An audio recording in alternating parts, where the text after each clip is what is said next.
Check this out. And maybe together we can contemplate it in a moment of silence, remembering that one of my holy grails for the Nutnfancy project are high value, lightweight gear items. You ready? 3 ounces. There's that moment of silence I talked about. 3 ounces, and yet it has a 3.4 inch full flat ground leaf shaped blade. Yes, 3 ounces. I guess it is possible to make a knife like this. Good job, Eric. This is a Spyderco Manix 2 C101BL2. And those are some gorgeous translucent blue polymer handles. Here comes an unheard of likability rating here in TMP. Honestly, I can't remember the last time I gave it like this. How about an 11 out of 10? An 11 out of 10, Nutnfancy? Really? Yes, really. Consider it entered into the Hall of Fame here in the Nutnfancy project. And I love lightweight stuff. Guns, knives, backpacking items. It's very important to me. But that alone with a knife does not impress me. It's got to do really, really good at this stuff. And so I spent the last 6 months seeing how it would do at this stuff in preparation for this tabletop review. I took it backpacking, I wore it in EDC, prepped food with it, cut cardboard. Yes, an 11 out of 10 for the C101BL2. Get it while you can. Wives, sorry, hide the credit card. Here we go into philosophy of use. And it's kind of refreshing to say this about a knife because a lot of the ones I've been reviewing lately, I really couldn't designate as such. Lightweight tactical blade. In fact, one of the best at this weight I've ever seen, if not the best. 3 ounces? I mean, what's the last tactical blade that I reviewed that came close to that? Well, here's one. Also a Hall of Famer. SOG Aegis, 3.2 ounces, Aus 8 steel. SOG gets it. That's a Hall of Famer. Wicked tactical blade. In that role, I would consider both of these neck and neck. What you say, I don't need a lightweight tactical blade? I say try it. Carry around the Spyderco Manix 2 C101. Tell me what you think. Now, if it's a tactical blade and it provides me a lot of reach, I'm talking emergency defensive role, I am more forgiving of weight. Lately, I've been carrying around blades that weigh around 6.5 ounces with 4-inch blades, and I really haven't had a problem with those. And I've said as much in my tabletop reviews. It's cool because I'm getting reach. It's giving me something in return, stuff I've always said. But if I can get it at 3 ounces, I'll take it. Soldiers, you should take it. I mean, going over hill and dale with a 100-pound ruck? Yeah, I know, the handle's blue. You could spray paint it, though. A 3-ounce tactical blade. When I get into ergonomics and handle construction, you're going to see this has some serious traction, and that enables and welcomes that philosophy of use. Next one, everyday carry. This is kind of a big blade for me for EDC. 3.5 inches, it's 3.4 inches more or less. Kind of big for me. I prefer the smaller blades. Maybe not, I don't know, that small. That's a Spyderco bug I had hanging out. But yeah, I like the smaller blades. I will tell you this though, at 3 ounces, it is a welcome a welcome EDC choice for me. I loved it. I found myself using about this portion of the blade forward. And using it like that, it's pretty much a Delica or a Dragonfly, right? I'm not using all this back here generally in EDC tasks. I'm using this portion. A perfect EDC knife, mostly because of the weight and the blade shape. Here's my favorite philosophy of use. Actually, I don't know if it's my favorite. Pretty close though. Backpacking blade. And I gotta tell you dudes, I am very stringent on what I designate as a backpacking blade. Every micro ounce counts. I didn't intend to rhyme there, but I did. Kind of cool. 3 ounces for this size of blade is amazing. And more importantly, it will accomplish multi-roles as a backpacker. How about defensive against animal attack? I know that's extremely rare. Thank heavens. I know that. But still, it's a nice feeling you have some capability besides a stick. And when I go deep in, I'm not taking a gun, usually.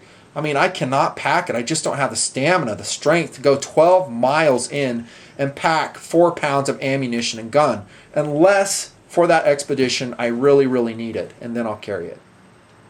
I will take a blade every time. So I have a defensive knife with me. Now I have a camp knife too, and I did use it in that role. This knife went with me on the Jeremiah Johnson expedition, snowshoeing with Allie the mountain dog. Good times. Allie did good too. So did the knife. I whittled with it, prepared some firewood with it. Outstanding. Maybe as far as the Junior goes, I just reviewed that Spyderco. It doesn't have the peanut butter blade shape. But you can't get everything right. You're going to have to make some compromises. Pretty darn close. Premier backpacking blade, absolutely. Here's another one. I love this philosophy of use. And again, it's made possible by the phenomenal construction and engineering and materials of the blade. Wives, you might like this if you're still around. She's probably left you already. That was her screeching out of the driveway, pissed that you're getting ready to buy yet another knife. Make it a gift for your wife. I don't think I've ever said that on a knife because I think this is such an amazing food preparation blade. It's flat ground. It's basically a mini chef's blade. She could use it anywhere she took it. I mean, especially camping, but even in the home. This is a great wife's blade. It's not heavy. She will learn to love this knife, trust me. It's got outstanding rust resistance. I'm going to talk about that. So wife gift or a gift for you. Again, cue it up like I did in a recent video. Tell your wife, hey man, I really, really want this. And she'll go, dude, you really, really got a lot of blades. Maybe you need to sell off some of those blades that, I don't know, royally suck and make room for this one. Next philosophy of use. Fishing knife. Fishing knife? Seriously? Yes, seriously. Now, I don't know if that's the perfect fishing shape of a blade. Usually they're fillet style. They're long and skinny for filleting the fish open. I think you could use it as that though. And again, we get back to the amazing rust resistance of it. That's philosophy of use. And a lot of those, keep in mind, are made possible by both of these things, the size and the weight. A 3.4-inch blade, 3 freaking ounces onto the steel. The steel is something new, and it's from a U.S. company called Carpenter Steel. It's called BD1. It's out of their CTS family. Keep in mind, I'm not the steel expert, and when I talk about steels, I'm doing it from the standpoint of my own experience with the blade, and all it is my data point. I do think I have a fair amount of data on this particular blade steel in this knife. And I will tell you this, VG10, look out. That's right. And from this video, you might see BD1 getting some momentum. I found that it performed just as good, if not better, and that's saying quite a lot because I love VG10, as good as that heralded high-value steel from Japan, VG10. CTS BD1 has an interesting composition. I'll throw the chart up. You can see there it has high levels of carbon, high levels of chromium.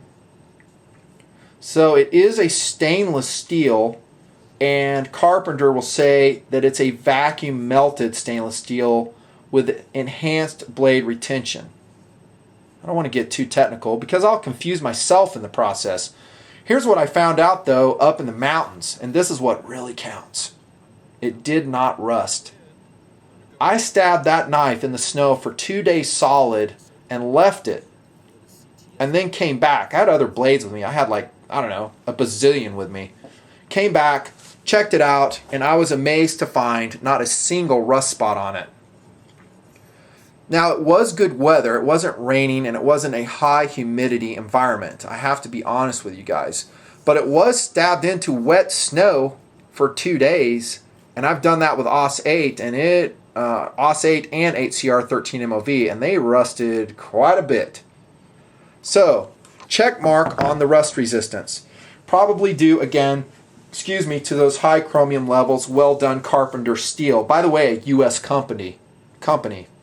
And, by the way, made on Mother Earth in the Grand Ole USA, this knife.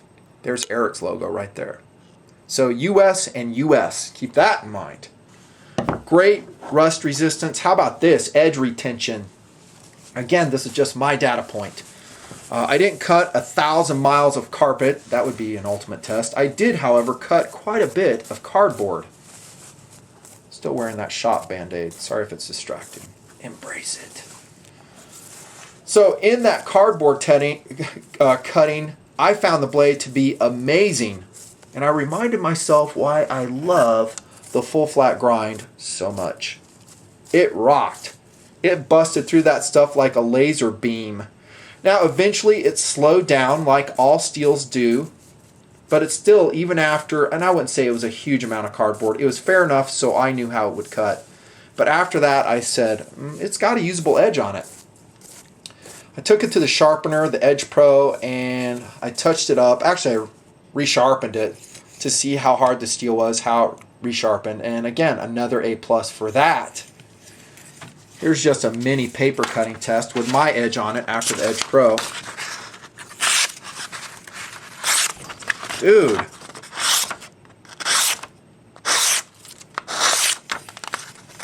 Keep in mind, that's after the cardboard cutting and I resharpened it.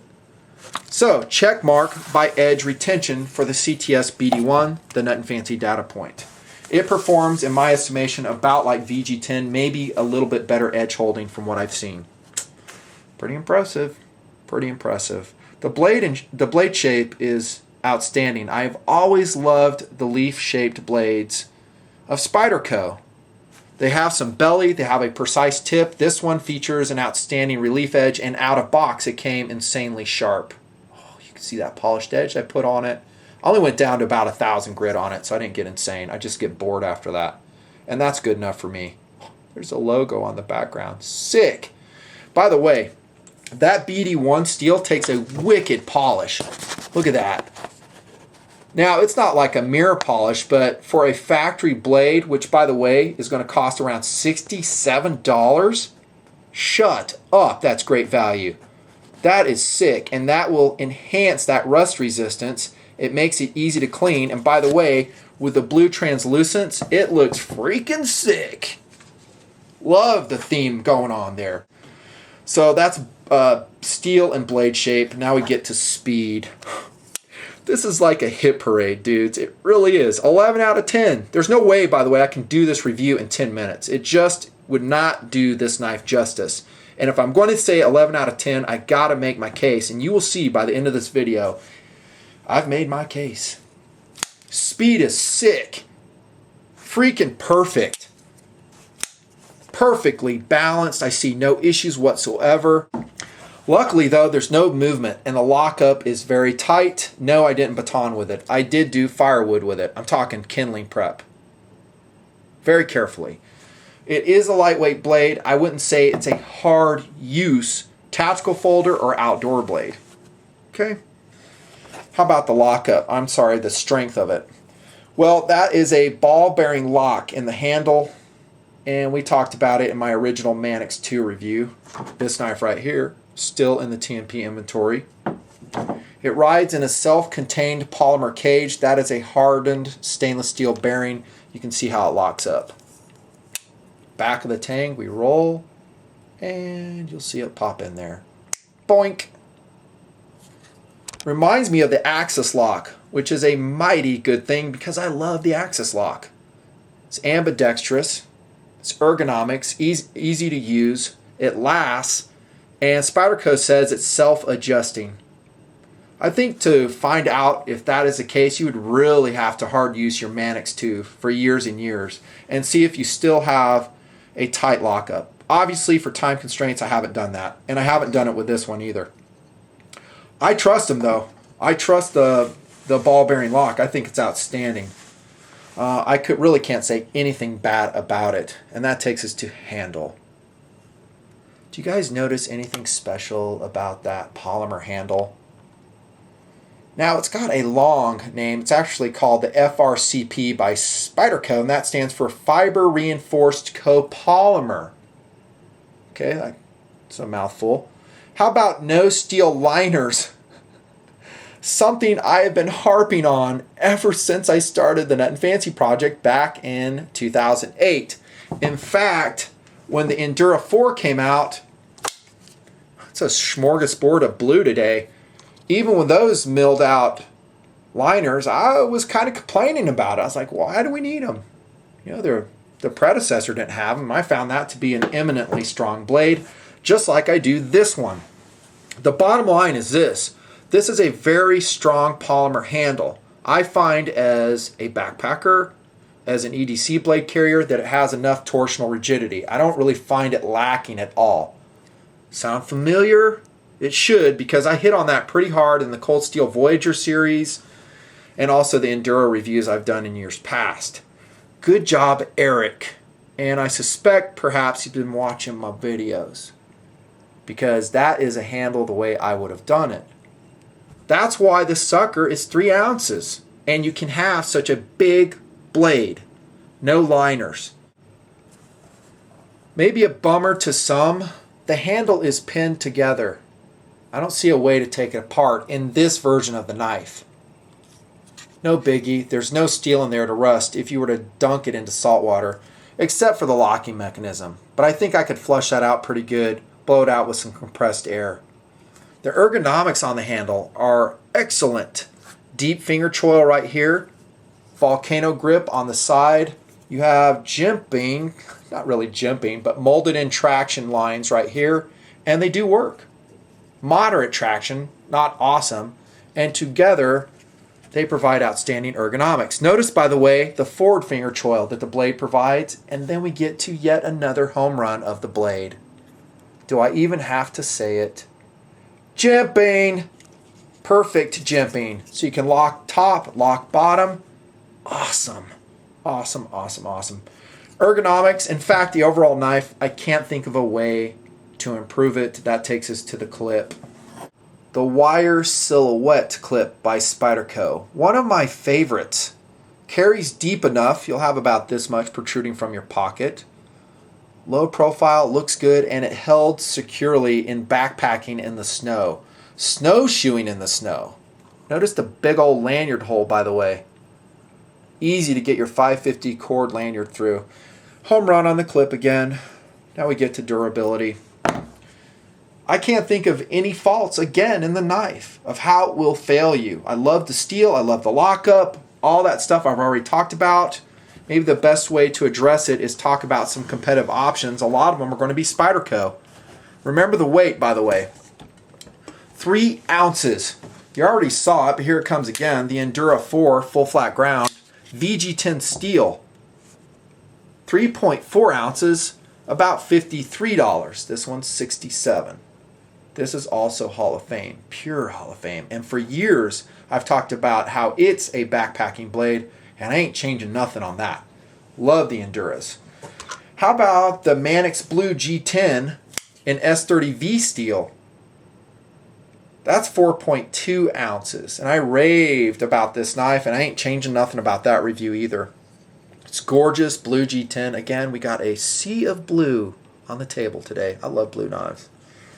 S30V steel, it is excellent. Which one would you prefer between these two, Nutnfancy? Well, if price is a factor, I'd go with this one. If weight is a factor, I'd go with this one. Collectability, this one. Your mileage may vary. Showed you the SOG Aegis, right? OS 8 steel, 3.2 ounces.